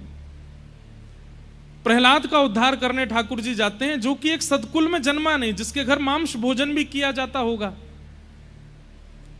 तो ठाकुर जी बाह्य आवरण, बाह्य श्रृंगार नहीं देखते, वो मानसिक स्थिति देखते हैं कि कैसी है। इसलिए मानसिक स्थिति का बाह्य श्रृंगार आप बढ़िया से बढ़िया करो, लेकिन जैसे आप भक्ति के मार्ग में आओगे ना, श्रृंगार की आवश्यकता पड़ेगी नहीं, नाम ही श्रृंगार करेगा। ठाकुर जी की स्मृति ही आपको सुंदर बना देगी, आपको कुछ लगाने की आवश्यकता नहीं, अपने अंगों पे अपने आप प्रकट होने लगेगा वह भाव।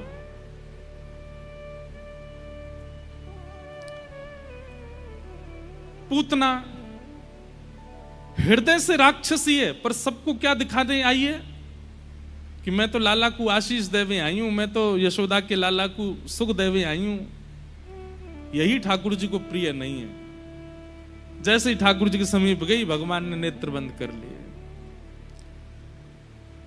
यशोदा मैया किसी कार्य से बाहर गई। अब यहां यशोदा मैया के मन का भी एक भाव समझना पड़ेगा आप लोगों को, कि हम लोगों का स्वभाव है कि हम किसी की सुंदरता पर इतना विश्वास कर लेते हैं, वस्त्र और रूप पर हमारा विश्वास बहुत जल्दी हो जाता है।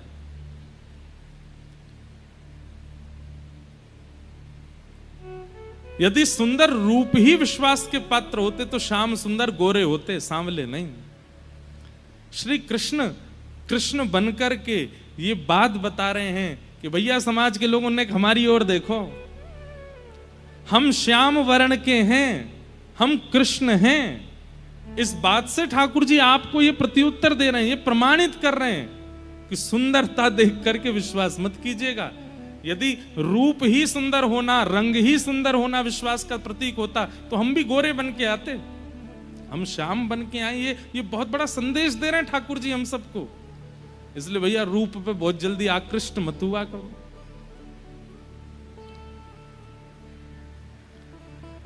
पूतना ने अपनी गोद में ठाकुर जी को लिया, अपना पयोधर जैसे ही भगवान के मुख में दिया। ठाकुर जी ने पहले उसके विष को पिया, रस तत्वों को पिया, और जैसे ही प्राण पीने लगे, प्राणै शमं रोष समन्वितो पिबत सा मुंच मुंचाल मित प्रभाषणी निष्पीड्यमाना खिल जीव वर्मणि। प्राण पीने जैसे ही प्रारंभ किए, पूतना अपने वास्तविक रूप में आने लगी। और जैसे ही पूतना अपने वास्तविक रूप में आई तो कहते हैं ठाकुर जी ने नेत्रों से हाथ हटा के नेत्र खोल के देख भी लिया, अब असली रूप में हैं। हम जैसे हैं वैसे ठाकुर जी को प्रिय हैं। किसी के अंदर काम भावना, किसी के अंदर क्रोध भावना, किसी के अंदर लोभ भावना है, छुपा करके ठाकुर जी के सन्मुख जाने की आवश्यकता नहीं है, बल्कि वहां जाकर के तो कहिए कि नाथ हम ऐसे हैं। ठाकुर जी को वो प्रिय लगता है कि कोई व्यक्ति स्वीकार्य करके आता है कि वो दोष युक्त है। एक कथा सुनिए। श्रीमद् वल्लभाचार्य जी के वंश में गुसाई श्री विठलनाथ जी, उनके पुत्र हुए श्री गोकुलनाथ जी। तो गोकुलनाथ जी रोज दीक्षा देते थे, ब्रह्म संबंध देते थे। दीक्षा देते समय उनका एक अद्भुत क्रिया करते थे। दीक्षा देने से पहले जो व्यक्ति सामने आता था उससे एक प्रश्न करते थे, क्या तुम्हारी संसार में कहीं आसक्ति है? तो कई लोग दीक्षा लेने के प्रलोभ में बोल देते थे, नहीं नहीं हमारी तो कहीं आसक्ति नहीं, जब से आपको देखा, आपके प्रवचन सुने, आपकी कथा सुनी, हमारी तो आसक्ति निकल गई। तो गोकुलनाथ जी को कोई भी ये बात कहता था कि हमारी कहीं आसक्ति नहीं, तो वो कहते फिर हम दीक्षा नहीं देंगे आपको। विचित्र बात। संसार में, धन में, पत्नी में, बच्चों में, परिवार में कहीं आसक्ति है?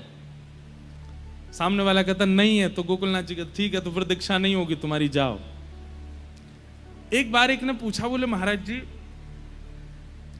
आप ये कैसी क्रिया करते हैं? आप दीक्षा देने वाले से पूछते हैं तुम्हारी संसार में कहीं आसक्ति है, और संभवतः है कि वो दीक्षा लेने आया है तो सब जगह से अपना मन हटा के आया है, और नहीं भी हटा के आया तो हटाने के लिए आया है।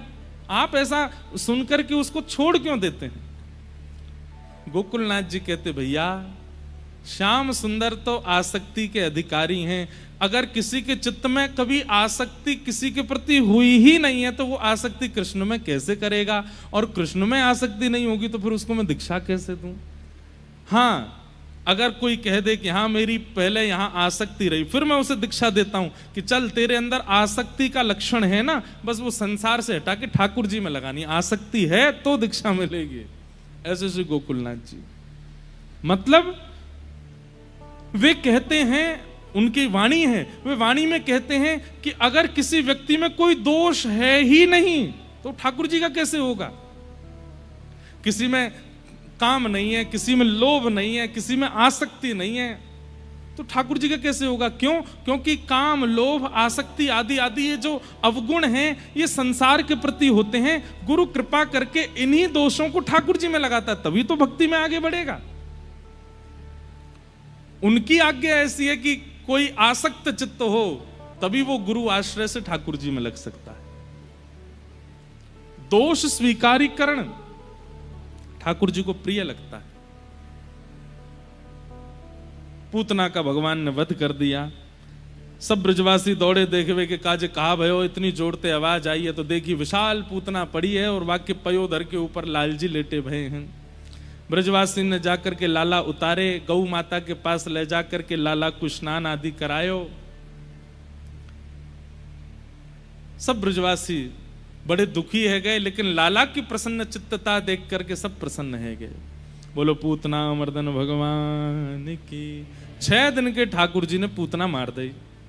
धीमे धीमे ठाकुर जी 3 महीना के भय, और 3 महीना के लाला ने सक्टासुर मार दियो। इतने असुर मारे गए, लेकिन किसी भी ब्रजवासी को यह संशय नहीं होता कि ये लाला मार रहे हो है। सब ब्रजवासी आपस में कहा चर्चा करें, अरे नंद बाबा ने इतने यज्ञ किए, इतने अनुष्ठान किए, इतने आशीर्वादन के बाद लाला भयो है। वो सब आशीर्वाद यज्ञ अनुष्ठान लाला के चारों तरफ घूमते घूमते या की रक्षा करें। कोई भी अला बला राक्षस जैसे ही लाला को स्पर्श करवे आवे तो वो यज्ञ अनुष्ठान आशीर्वाद के प्रभाव से नष्ट हो जाए। लाला थोड़ी कर पा रहे हो कछु। हाँ, यहीं से निकल जाओ, यहीं से आ जाओ। जय।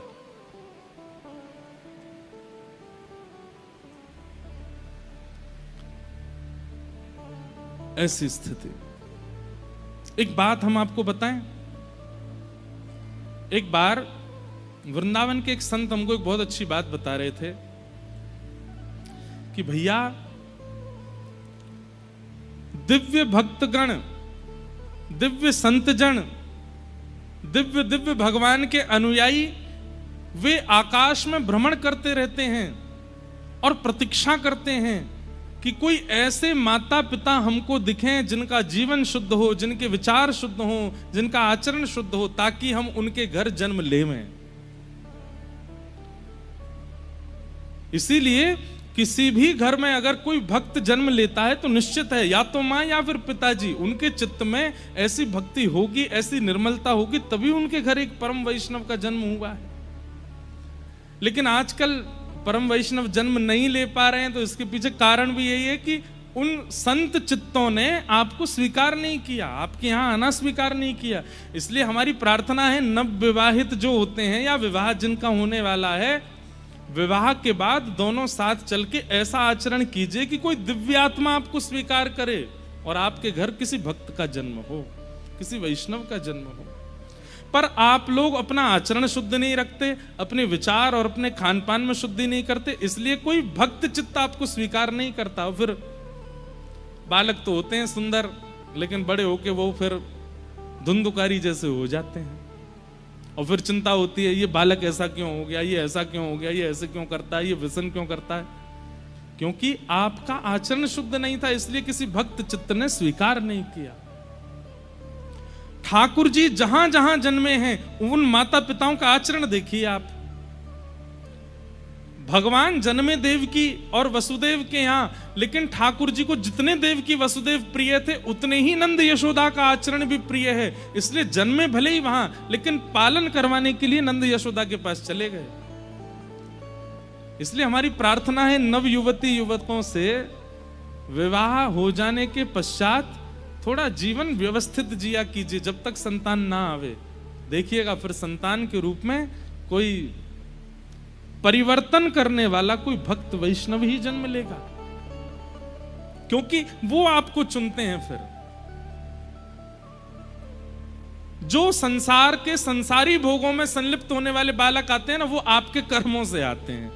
पर भगवत भक्त, वैष्णव भक्त, या फिर संसार में कुछ बदलाव करने वाले या संसार में कुछ विकास करने वाले बालक जन्मते हैं, वो बालक आपको चुन के आते हैं, आपके आचरणों को देख करके आते हैं। इसलिए आचरण शुद्ध रखिए। नंद यशोदा के यहां ठाकुर जी आए। 3 महीना के ठाकुर जी ने सक्टासुर का वध किया। अब ठाकुर जी 1 साल के है गए, घुटमुन चलना सीख गए ठाकुर जी। यशोदा मैया लाला के चरणन में नूपुर पहना देती है, और जैसे ही आज नूपुर पहनाए हैं, तो जैसे ही ठाकुर जी पहली बार नूपुर पहन करके पृथ्वी पर उतरे और जैसे ही घुटमुन चलने लगे, तो अपने ही नूपुरन की आवाज सुनकर के ठाकुर जी पीछे देख रहे हैं, ये आवाज कहां से आ रही है। और फिर चलते चलते फिर देखते हैं ये आवाज कहां से आ रही है, और यशोदा मैया इस झांकी का दर्शन कर रही है।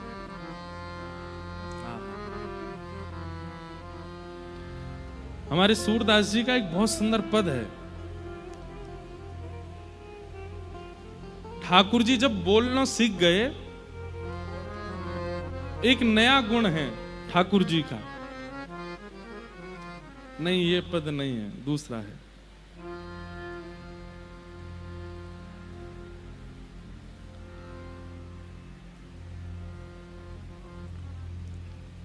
नूपुर से चलना सीख गए, धीमे धीमे ठाकुर जी बोलना सीख गए। मैया बोले, बाबा बोले, गैया बोले। सबसे पहले ठाकुर जी ने गैया बोला।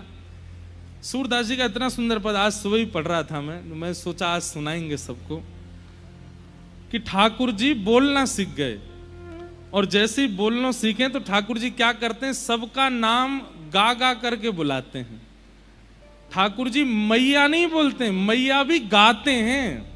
बाबा भी बाबा नहीं बोलते, बाबा भी गा करके बोलते हैं। दाऊ दादा के पास जाना हो तो दाऊ दादा को नाम भी गा करके बोलते हैं। हाँ हाँ,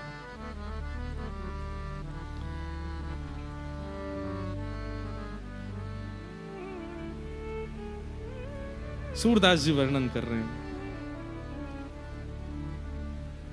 हे हरि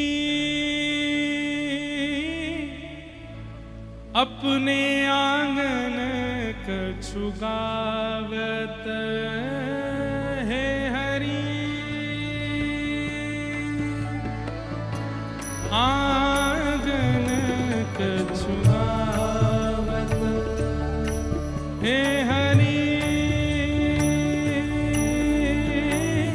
अपने आंगन कछु गावत, हे हरि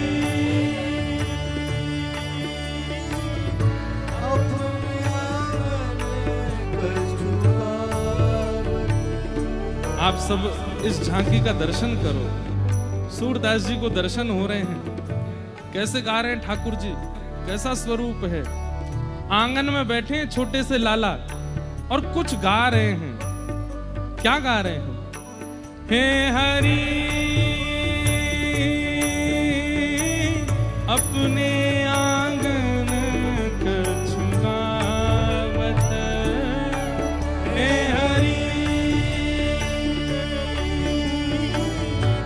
अपने आंगन कछु गावत। तनक तनक चरणन सो नाचे, तनिक तनिक चरणन सो नाचे, मन ही मन रिझवावे, मन ही मन रिझवावे। सूरदास जी कह रहे हैं छोटे से लाला कछु गा रहे हैं और गा करके खुद ही नाच रहे हैं। यशोदा मैया कहीं काम में लगी हैं, नंद बाबा गैया चरावे गए, दाऊ दादा नंद बाबा के संग गए, अकेले ठाकुर जी अपना मन कैसे लगा रहे हैं? बोले कछु गुनगुना रहे हैं और अपनी ही धुन पे खुद ही नाच रहे हैं। हे हरि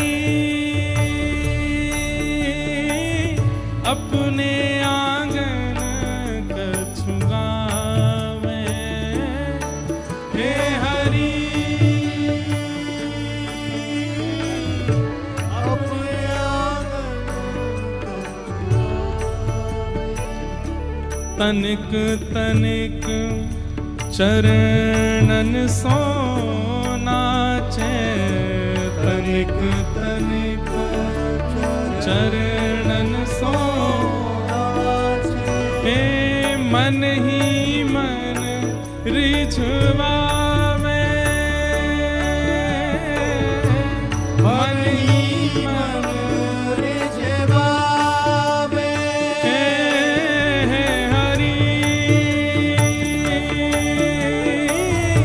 अपने आंगन कछु गावे, हे हरि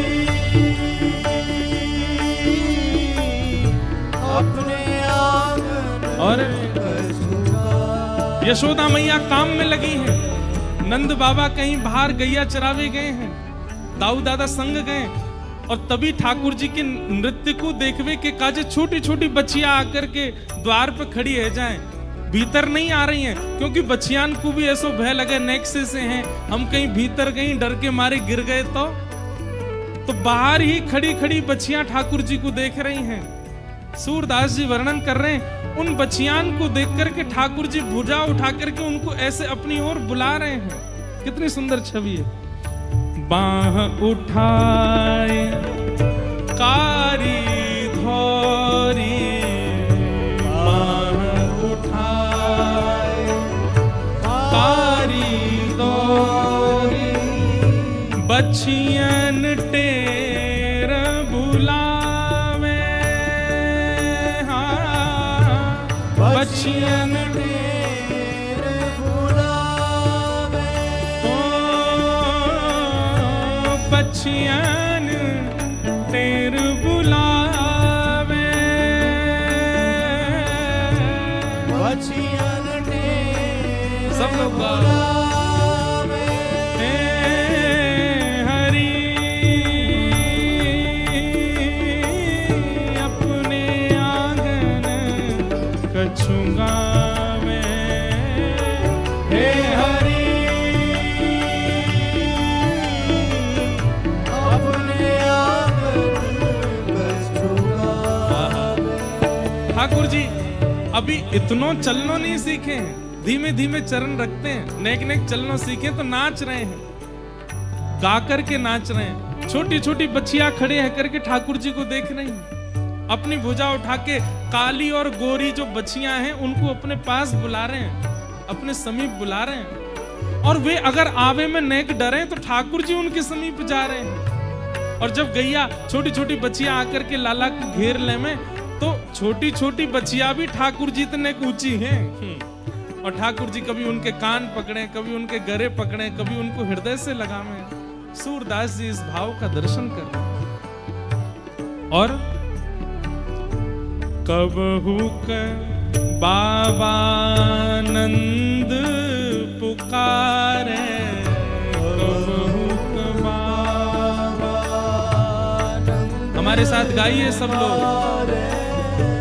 कबहू के बाबा नंद पुकारे, कबहू के बाबा नंद पुकारे, हे कबहू के घर में आवे,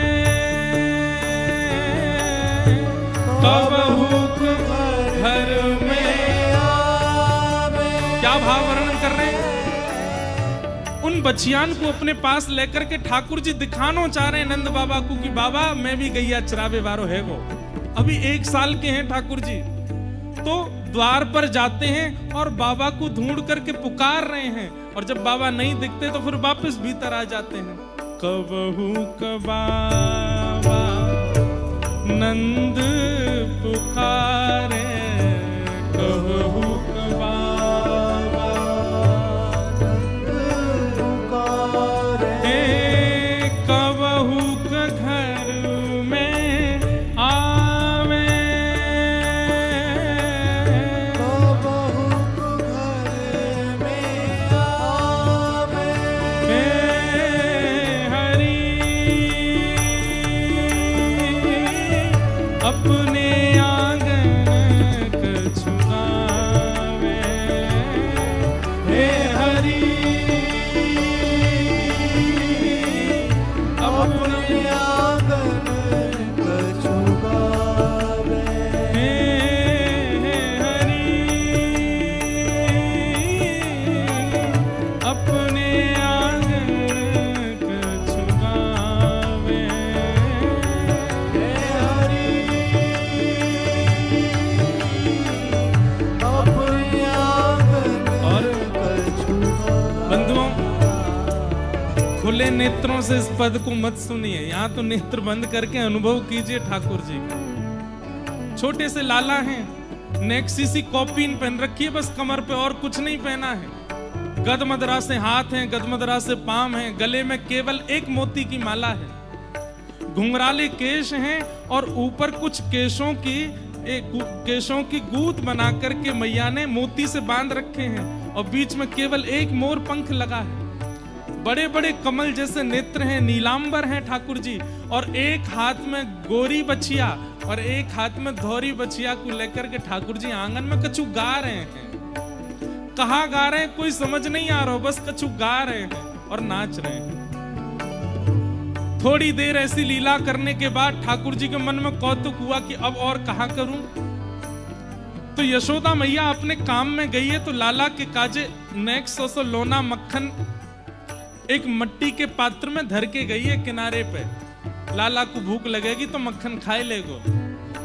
अब ठाकुर जी को तो पेट भरो भयो है, लेकिन ठाकुर जी सोचे ये बचिया बचिया आई हैं, इनको कछु खवाए दूं, लेकिन हाथ में मक्खन लेके नाए पवा रहे हैं, तो कैसे पवा रहे हैं? सुनिए सूरदास जी की वाणी। माखन तनक आपने कर ले, माखन तनक ले आपने कर ले, माखन तनक आपने कर ले, माखन तनक आपने और तनक बदन पे लगावे, तनक बदन पे लगावे, अपने भुजा पे, अपनी कमर पे, अपने कंधा पे, सब जगह मक्खन लगा लें और बचियान के बीच में जाके बैठ जाएं। अब बचिया अपनी जीभ निकाल के कभी लाला को यहाँ से चाट रही है, कभी यहाँ से चाट रही है, कभी कमर पे, और जब गैया वो बचिया जीभ निकाल के चाटे तो नेक्स्ट से ठाकुर जी कभी गिर जामे, कभी पड़ जामे, जोर जोर से हंसें और बचियान को अपने अंक में भर ले में। और ये सुख ठाकुर जी कर रहे हैं, एकांत में सुख ले रहे हैं। सूरदास जी वर्णन कर रहे हैं, ठाकुर जी अपने प्रतिबिंब से बहुत प्रेम करते हैं। ध्यान से सुनिएगा। लाल जी ने 1 साल तक तो अपना प्रतिबिंब देखा नहीं, शीशे में खुद को देखा नहीं, और 1 साल बाद जब एक दिन ठाकुर जी ने अपने आप को शीशे में देखा, तब से ठाकुर जी कछु भी क्रिया करेंगे वह शीशा के सामने जाके ही करें। क्यों? इसका प्रकट अर्थ तो यह है कि लाला अपने प्रतिबिंब को देख करके खुश है रहे हो है, लेकिन इसका प्रकट अर्थ यह है कि प्रतिबिंब में जो स्वरूप है वो किशोरी जी हैं, प्रतिबिंब का जो स्वरूप है वो श्री लाडली जी हैं। तो कोई भी लीला करते हैं ठाकुर जी प्रतिबिंब के सामने चले जाते हैं।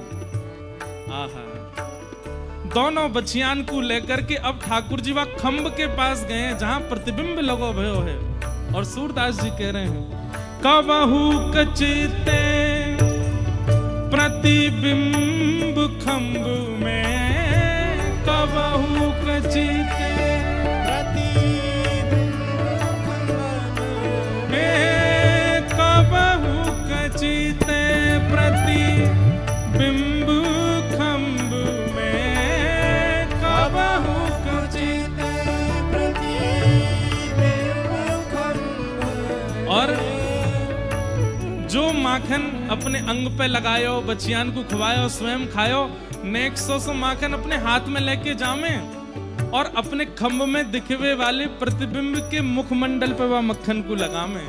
आहा, कबहू कचिते प्रतिबिंब खंभ में, कबहू कचिते प्रतिबिंब खंभ में, माखन लिए खवावे, माखन लिए खवावे, हरि अपने आंगन छुपावे, हे हरि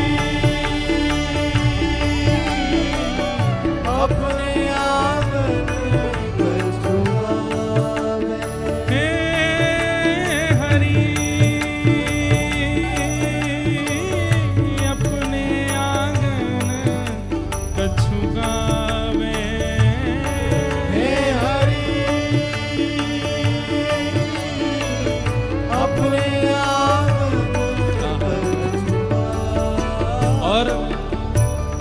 इतने में ही यशोदा जी वहां आ गई। और यशोदा जी कहाँ देख रही हैं?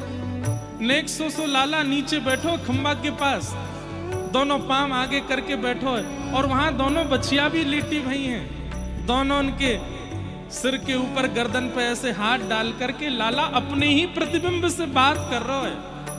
अभी बोलना अच्छे से आवे ना है, बस कछु बोल रहे हैं, कहा बोल रहे हैं ये खुद को भी नहीं पता। और बच्चियां बड़े कान उठा करके लाला के स्वरन को सुन रही हैं। और तभी यशोदा मैया आकर के देखे तो श्री ठाकुर जी के अंग पे जगह जगह गैया ने मक्खन चाटो है, तो ऐसे लग रहे हैं जैसे शालिग्राम को इत्र लगा दिए हो। चमक रही है ठाकुर जी की भुजा, चमक रहे हैं ठाकुर जी के अंग प्रत्यंग। मुख पे नेक मक्खन लगो है, अपने मुखमंडल को देख के कछु चर्चा कर रहे हैं, और बीच बीच में कछु गान लगे। दूर देखत जसुमती यह लीला, दूर देखत यशुमती यह लीला, हर्ष आनंद बढ़ावे,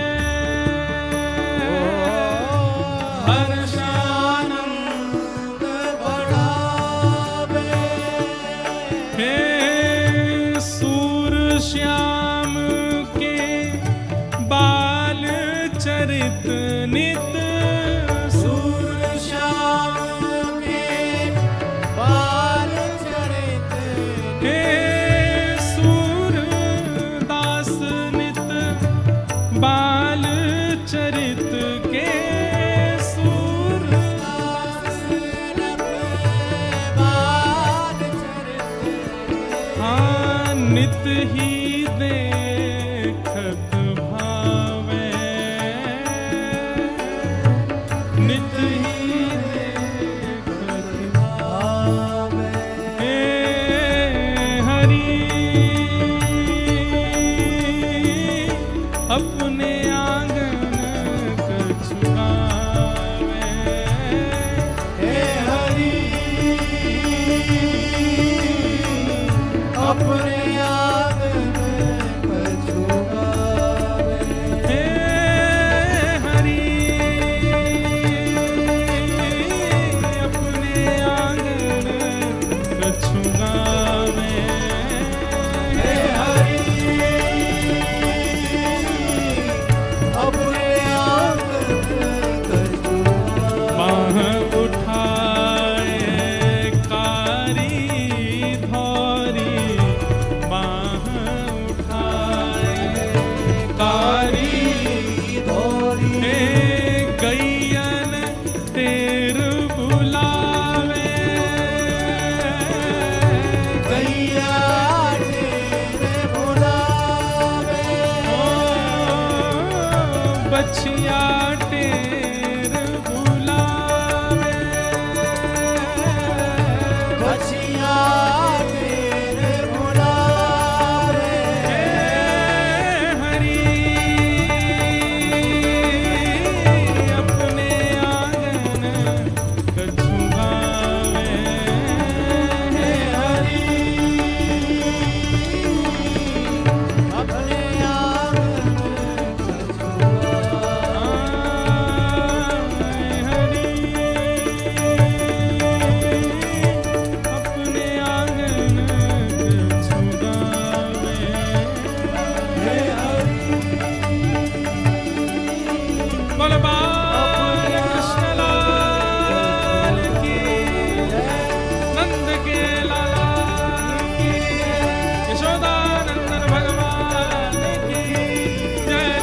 कछु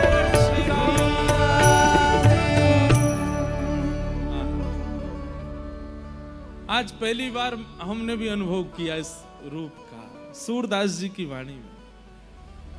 हे हरि अपने आंगन कछु गावे, कुछ गा रहे हैं।